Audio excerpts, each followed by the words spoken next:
list rules applicable in absence of partnership deed. अगर partnership deed नहीं है तो what are the rules applicable. Rules का लिखा हुआ है, this rules are written in Indian partnership act 1932 में रूल्स. ओके, सो रूल्स लिखे गए हैं पार्टनरशिप एक्ट 1932 के अंदर, जो बताएगा कि अगर आपकी पार्टनरशिप डीड नहीं है, इधर ओरल या फिर रिटर्न, ना ही आपके पास ओवरऑल है भाई, ना ही आपके पास रिटर्न है, और आपने ऐसे ही बिजनेस स्टार्ट करने लग गए, कल कुछ भी दिक्कत आई तो क्या होगा. तो कौन से रूल्स एप्लीकेबल होंगे. जब रूल्स एप्लीकेबल लिखे गए हैं पार्टनरशिप एक्ट 1932 में, तो रूल्स क्या क्या है. पहले लिखा गया है कि जो भी प्रॉफिट्स होगा, profits are to be shared equally. Okay, so profits are to be shared equally. Equally का मतलब 50-50%, राइट. कि अगर आप ए और बी ने अगर बिजनेस स्टार्ट किया है, तो दोनों का प्रॉफिट क्या देगा, 1:1 मीन्स 50% ये रखेगा भाई और 50% ये रखेगा. नाउ ये तो आपको पता है, आपने पढ़ भी लिया है, एनीवन कैन रीड इट, और कोई भी समझ सकता है कि चल ठीक है. But I am going to explain why. मैं एक्सप्लेन करूंगा क्यों the law makers have decided to share it in this ratio, means this profit sharing ratio 1:1 क्यों रखा उन्होंने, 50-50% क्यों बोला पार्टनरशिप करने के लिए. अगर पार्टनरशिप रेशियो से सपोज 50-50% नहीं भी होता, सो अदर क्राइटेरियाज क्या हो सकते थे. अदर क्राइटेरियाज हो सकते थे कैपिटल, मोस्ट इंपॉर्टेंट क्राइटेरिया. कैसे, सपोज ये ए है, ये बी है, ए ने लगाए थे 1,00,000 रुपए, बी ने लगाए थे 2,00,000 रुपए बिजनेस के अंदर. सो ऑब्वियसली भाई, अगर ए ने 1,00,000 रुपए लगाया और बी ने 2,00,000 रुपए लगाए हैं, मतलब बी ने ए से 1,00,000 रुपए ज्यादा लगाए हैं, तो ऑब्वियसली यार बी को प्रॉफिट ज्यादा मिलना चाहिए as compare to A. Logical बात है. Then why they said it should be 50-50%. लोगों ने क्यों बोल दिया कि अगर आपके पास पार्टनरशिप डीड नहीं है और अगर आपने रेशियोज डिसाइड नहीं किए हैं, तो हम 50-50% क्यों बांट दें. Profit sharing ratio should be different. इसका भाई 1,00,000 रुपए लगा तो इसका 1:2 प्रॉफिट शेयरिंग रहना चाहिए था. इसने 1,00,000 रुपए, इसने 2,00,000 रुपए लगाया, इसने 1,00,000 रुपए ज्यादा लगाया, तो इसको बी को ज्यादा प्रॉफिट मिलना चाहिए और ए को कम प्रॉफिट मिलना चाहिए. सो इसका सिंपल एक लॉजिकल रीजन क्या हो सकता है. से सपोज बी जो था वो एक दिन आता था बिजनेस में, एक दिन बिजनेस में नहीं आता था. एक दिन आता था, फिर दूसरे दिन गायब, एक दिन आता था, फिर दूसरे दिन गायब. लेकिन ए जो था, he continues to work for 12-15 hours daily. Say suppose वो डेली बिजनेस के अंदर 12 से 15 घंटे काम करता था. ऑब्वियसली अगर आप देखोगे बिजनेस को एक्चुअली रन कौन कर रहा है, एक्चुअली बिजनेस को रन कर रहा है ए, नॉट बी. बी ने सिर्फ पैसे लगाए, बट एक्चुअली बिजनेस को ग्रो कौन कर रहा है, उस बिजनेस को चला कौन रहा है, बिजनेस चला रहा है ए. So that's why it is more logical कि भाई ए को भी उतना प्रॉफिट शेयरिंग रेशियो मिले जितने कि बी को मिल रहा है, तो इसका प्रॉफिट रेशियो 1:1 कर दो, 50-50% कर दो. नाउ ओनली वन केस में सिर्फ आपको एक केस एक्सप्लेन किया है. इस पार्ट को एक्सप्लेन करने के लिए 50-50% मीन्स 1:1 का ratio, means equal sharing of profits क्यों दिया गया है, उसका सिर्फ एक मैंने आपको एक लॉजिकल रीजनिंग बताया है. दैट्स वाई ये एक रीजन हो सकता है to share profits equally, right. Second ये हो सकता है कि डिस्प्यूट्स कम करने के लिए. अगर प्रॉफिट शेयरिंग रेशियो अगर आपने डिफरेंट भी रख दिया ना, अगर आपने कैपिटल कंट्रीब्यूशन के बेसिस पर रख दिया, जैसे कि मैं आपको बताया कैपिटल कंट्रीब्यूशन रेशियो 1:2, अगर आपने इस बेसिस पर रख दिया तो एक के साथ गलत हो जाता, राइट, एक के साथ गलत हो जाता. और अगर से सपोज कोई और कारण होता तो किसी और के साथ गलत हो जाता. तो इसलिए इन सभी को हटाने के लिए they decided to share profits in a equal ratio. Second आता है no interest on capital shall be allowed to the partners. कोई भी कैपिटल पार्टनर्स को अलाउ, इंटरेस्ट उस पर अलाउ नहीं किया जाएगा. इसका क्या मतलब होता है, interest on capital, short form IOC, right. Interest on capital क्यों अलाउ किया जाता है. इंटरेस्ट ऑन कैपिटल अलाउ करने का सिंपली दो कारण होते हैं. से सपोज एक बंदे ने 50,000 रुपये लगाए 50 के, दूसरे बंदे ने 1,00,000 रुपये लगाए, and even if the profit sharing ratio is equal. So भाई जिस बंदे ने जो एडिशनल 50,000 रुपये लगाए, उस बंदे को भी तो कुछ मिलना चाहिए ना. से सपोज दोनों इक्वली काम करते, दोनों इक्वली डेडिकेटेड थे बिजनेस के अंदर, तो भाई ये इसने जब बंदे ने 1,00,000 रुपये मीन्स 50,000 रुपये जो एक्स्ट्रा लगाए हैं, उसके लिए उसको कुछ एक्स्ट्रा मिलना चाहिए. तो एक्स्ट्रा क्या हो सकता है, उसकी जितना भी एडिशनल कैपिटल लगाया है लॉजिकली, तो उसके ऊपर उसको इंटरेस्ट मिल जाना चाहिए. सेकंड केस कब हो सकता है, से सपोज इसने भी 50,000 लगाया, इसने भी 50,000 लगाए, लेकिन इन दोनों का प्रॉफिट शेयरिंग रेशियो 2:1.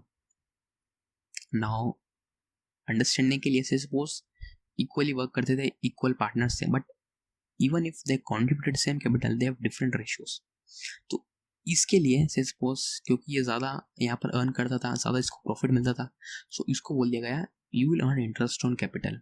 तो इंटरेस्ट ऑन कैपिटल ले ले भाई, एंड आई टुक रेशियो 2:1। से सपोज अगर ये बिजनेस में अगर ऐसा कुछ होता, राइट, ये लॉजिकल रीजन था इंटरेस्ट ऑन कैपिटल अलाउ करने का।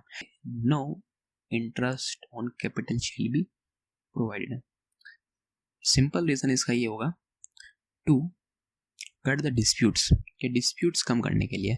जैसे मैंने बताया से सपोज अगर आपको बिजनेस में मान लो 50,000 इसने लगाए थे और 1 लाख इसने लगाए थे, और इफ अगर लॉ ये बोलता कि भाई जिसने भी कैपिटल एक्स्ट्रा लगी है उसको तो इंटरेस्ट ऑन कैपिटल मिलेगा, लेकिन जिस बंदे ने भाई इंटरेस्ट ऑन कैपिटल मतलब जिस बंदे ने एक्स्ट्रा कैपिटल नहीं लेके मतलब जिसकी कैपिटल कम है दूसरे पार्टनर से, उसको इंटरेस्ट ऑन कैपिटल नहीं मिलेगा। तो बहुत सारे केसेस में ऐसा हो सकता था कि किसी दूसरे पार्टनर के साथ गलत हो सकता था, गलत ही हो सकता था। Same reason if A works more than B, इस बी बंदे ने भाई 1 लाख रुपए दे के ये घर चला गया, सो गया, ये बंदा वहाँ मेहनत कर रहा है, तो अगर लो ये बोल देता कि जिस बंदे ने एक्स्ट्रा कैपिटल लगे उसको तो मिलेगा, तो भाई ये तो बंदा कुछ काम भी नहीं करता plus he enjoys interest on capital, लेकिन ये बंदा इतना काम भी करता है फिर भी इस बंदे को एडिशनल बेनिफिट नहीं है। सो बहुत सारे केसेस में किसी सामने वाले पार्टनर के साथ गलत हो सकता था। दैट्स व्हाई दे डिसाइडेड इसको कट करने के लिए, डिस्प्यूट्स कम करने के लिए और लॉ को सिंपल रखने के लिए जैसे no interest on capital shall be provided, right. दूसरा आता है no interest is to be charge on drawings. Drawings का क्या मतलब होता है? ड्राइंग्स का मतलब कोई भी कैश या फिर कोई भी असेट्स आप जो पार्टनर घर ले गया, सिंपल मतलब से सपोज आपका बिजनेस है, आपके बिजनेस में एक पंखा लगा हुआ है भाई, पार्टनर को लगता है ये पंखा तो मेरे घर पे होना चाहिए, तो पार्टनर पंखा ले जाके अपने घर पे लगा देता है, राइट। सो क्या कर गया, बिजनेस के सेट्स घर लेके चला गया, मान लो पार्टनर को 10,000 रुपये की जरूरत पड़ी, वो बिजनेस उठा के घर चला गया 10,000 रुपये। सो हम ऐसी चीज़ को क्या बोलेंगे? ड्राइंग। इस चीज़ को क्या बोलेंगे हम? Simply drawing, right. So law बोलता है कि no interest on drawing will be allowed. मतलब से सपोज अगर ये बंदा 10,000 रुपये आपके बिजनेस से निकाल कर घर ले गया, ठीक है, अगले महीने वापस आया, अगले महीने वापस 10,000 रुपये ले गया, अगले महीने वापस आया, अगले महीने वापस 10,000 रुपये ले गया। सो आप क्या चाहोगे कि यार ये 10,000 रुपये ना ले जाए, और अगर ये ले जाए तो मुझे कम से कम कोई सर्टेन अमाउंट ऑफ परसेंटेज मुझे इंटरेस्ट का बिजनेस को दे दे, ताकि इवन इफ जब तक वो लौटा नहीं देता तब तक के लिए आपको उस अमाउंट के ऊपर इंटरेस्ट मिलता रहे। क्योंकि अगर आप एफडी कराते हो बैंक में जाके तो आपको कम से कम 5 से 6% का इंटरेस्ट तो मिल ही जाएगा, राइट। सो कोई भी बिजनेसमैन क्या चाहेगा कि अगर वो कोई बंदा पार्टनर उसका बिजनेस से कैपिटल निकाल के ले जा रहा है, कैश निकाल के ले जा रहा है, तो बिजनेस को चलाने के लिए ऑब्वियसली वो अमाउंट कम पड़ गया, मतलब 10,000 रुपये लेके आया तो 10,000 बिजनेस में यूज होता है, लेकिन अब वो यूज नहीं होंगे क्योंकि बीज निकाल के ले जा चुका है। तो कम से कम उसके ऊपर वो कुछ इंटरेस्ट तो कमाए, मतलब उसके ऊपर वो फर्म को इंटरेस्ट तो दे, राइट। सो से अगर आपके पास पार्टनरशिप नहीं है तो लॉ बोल देगा कि there will be no interest on drawing. Interest on drawing को हम अलाउ नहीं करेंगे। वैसे अगर देखा जाए तो interest on drawing, right, allow करना बिजनेस के लिए तो फायदेमंद है, right, it is beneficial for business. Firm के लिए तो बेनिफिशियल है। क्यों बेनिफिशियल है? क्योंकि इंटरेस्ट ऑन ड्राइंग क्या होगा? फर्म के लिए इनकम होगा, राइट। पहला ये तो फर्म के लिए इनकम हो गया, मतलब आपको प्रॉफिट शेयरिंग में ज़्यादा हिस्सा मिल सकता है। सेकंड, जो सामने वाला पार्टनर है वो लिमिटेड ड्राइंग करेगा। अगर उसको पता है कि अगर कोई रेस्ट्रिक्शन नहीं है उसके ऊपर, कोई इंटरेस्ट नहीं है, तो वो क्या करेगा? अनलिमिटेड विड्रॉ करेगा। लेकिन अगर उसको पता है हाँ कि अगर मैंने इतना विड्रॉ किया मुझे इतना इंटरेस्ट देना पड़ेगा, तो लिमिटेड अमाउंट ऑफ कैपिटल वो विड्रॉ करेगा।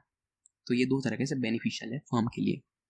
लेकिन जो लॉ मेकर थे, लॉ बनाने वाले थे, उनका नो इंटरेस्ट ऑन ड्राइंग हम देंगे, मतलब कोई भी इंटरेस्ट ऑन ड्राइंग अलाउ नहीं की जाएगी अगर आपके पास पार्टनरशिप नहीं है, रिटर्न या ओरल में अगर आपने एग्री नहीं किया है तो कोई भी इंटरेस्ट ऑन ड्राइंग आपको अवेलेबल नहीं होगा। No partner is entitled to any salary और commission for taking part in running the firm's business. अगर आपको फर्म का बिजनेस रन कर रहे हो तो आप कोई भी सैलरी या फिर कमीशन के लिए अलाउ नहीं किया गया है, राइट। सो ऑब्वियसली अगर आप चाहो तो किसी भी पार्टनर को सैलरी या फिर किसी भी पार्टनर को कमीशन, किसी भी पार्टनर को सैलरी या फिर कमीशन आप पे कर सकते हो, राइट। किसी भी पार्टनर को सैलरी या फिर कमीशन आप अगर आप चाहो तो आप पे कर सकते हो। सो लॉ ये बोलता है, पार्टनरशिप एक्ट 1932 ये बोलता है कि अगर आपके पास पार्टनरशिप डीड नहीं है, पार्टनरशिप डीड अगर आपके पास नहीं है तो कोई भी आपके पास सैलरी या फिर कमीशन आपको अलाउ नहीं किया जाएगा, मतलब आपको कोई भी सैलरी या फिर कमीशन पे नहीं करना है किसी भी पार्टनर को। सेकंड है इंटरेस्ट 6% पर annum is to be allowed on partners loan to the firm. कैसे, सपोज अगर कोई भी ये पार्टनर है, ये पार्टनर अगर आपकी फर्म को, या आपकी फर्म है ABC, अगर कोई पार्टनर सी बिजनेस को पैसा देता है एज अ लोन, कैपिटल की बात नहीं कर रहा हूँ मैं, बात कर रहा हूँ एज अ लोन, वो कहता है मैंने इस फर्म को 1 लाख रुपए का लोन दिया है, 1 लाख रुपए का लोन दिया मतलब ये फर्म आप इसको रीपे करेगी हर महीने हर साल, उस लोन का भुगतान करेगी। सो उसके ऊपर इंटरेस्ट ऑन कैपिटल की बात, सॉरी इंटरेस्ट अगर की बात आती है तो लॉ बोलता है कि अगर आपके पास पार्टनरशिप डीड नहीं है तो आप कितना इंटरेस्ट दोगे, आप इंटरेस्ट दोगे 6% पर एनम, 6% पर annum, right. First of all interest दिया क्यों जाता है? इंटरेस्ट इसलिए दिया जाता है कि आप कंपनसेट करना चाहते हो, इंटरेस्ट इसलिए दिया जाता है कि आप कंपनसेट कर सको किसके भी कंट्रीब्यूशन के। नाउ से सपोज अगर ये 1 लाख का लोन इसको नहीं देता, अगर ये 1 लाख का लोन इसको नहीं देता तो ये करता ये किसी बैंक अकाउंट में जाके जमा कर देता, यहाँ या फिर किसी किसी और जगह इन्वेस्ट करता, राइट। अगर किसी और जगह इन्वेस्ट करता है फिर बैंक में अगर FD रख देता तो इसको मिनिमम 5 से 6% रुपए तो मिलते ही मिलते हैं। मतलब ये क्या कर रहा है, 5 से 6% रुपए अपने गवा रहा है, ये 5% 6% पर एनम अर्न नहीं कर रहा है। अर्न क्यों नहीं कर रहा है? क्योंकि उसने वो लोन बिजनेस को दे दिया है, बिजनेस को दे दिया है ताकि बिजनेस ग्रो हो सके, राइट। सो इसको कंपनसेट करने के लिए द लॉ हैज प्रोवाइडेड कि मैक्सिमम 6% पर एनम का आप इसको इंटरेस्ट दे दो। 6% क्यों आया? 6% इसलिए आया, अगर आप देखोगे तो मोस्ट ऑफ द FDs जो कि सिक्योर्ड मानी जाती है, अगर आप बैंक में जाके FD करा लेते हो किसी भी अमाउंट की, राइट, तो आपको कम से कम 5 से लेकर 6% का ब्याज इंटरेस्ट मिल जाएगा। सो उसी को फोकस में रखते हुए इसको 6% ही पर एनम अलाउ किया गया है, क्योंकि आप देखोगे मैक्सिमम FD या फिर मैक्सिमम बैंक अकाउंट में अगर आप पैसे रखोगे ऐसे FD के रूप में तो आपको 5-6% के रूप में आपको इजीली इंटरेस्ट मिल जाएगा उसके ऊपर, राइट। मतलब आपने 1 लाख रुपए बिजनेस में लगाया तो 1 लाख रुपए इंटू 6%, राइट, आपको 6,000 रुपए हर साल आते रहेंगे, राइट, पर एनम। तो आपको हर साल 6,000 रुपए मिल जाएंगे फ्री में घर बैठे बैठे, राइट। तो इसलिए इंटरेस्ट ऑन कैपिटल 6% है, क्योंकि मोस्ट ऑफ द FDs में जो नॉर्मल रेट ऑफ इंटरेस्ट चलती है वो 6% ही है। Each partner can participate in the conduct of the business. Simple है कि हर एक पार्टनर को राइट है तो बिजनेस में, ऐसा नहीं आप किसी भी पार्टनर्स को ऐसा डिस्क्रिमिनेट नहीं कर सकते कि भाई ये बिजनेस में नहीं आएगा, right. Each partner can inspect the books of the firm and can take copy of the same, right. क्योंकि अगर वो बिजनेस का पार्टनर है, बिजनेस का हिस्सा है, तो उसको कंप्लीटली अलाउ किया गया है कि वो बुक्स जो है आपके अकाउंट्स की उसको इंस्पेक्ट कर सके और उसकी कॉपी लेके अगर कुछ भी देखना चाहे तो वो देख सके। So I hope you enjoyed the video. Thanks for watching. Do subscribe to our channel and you can even follow on Instagram. That is uncharted.academy, uncharted.academy, right? Facebook uncharted academy और Facebook पेज है। Subscribe करो, bell notification दबाओ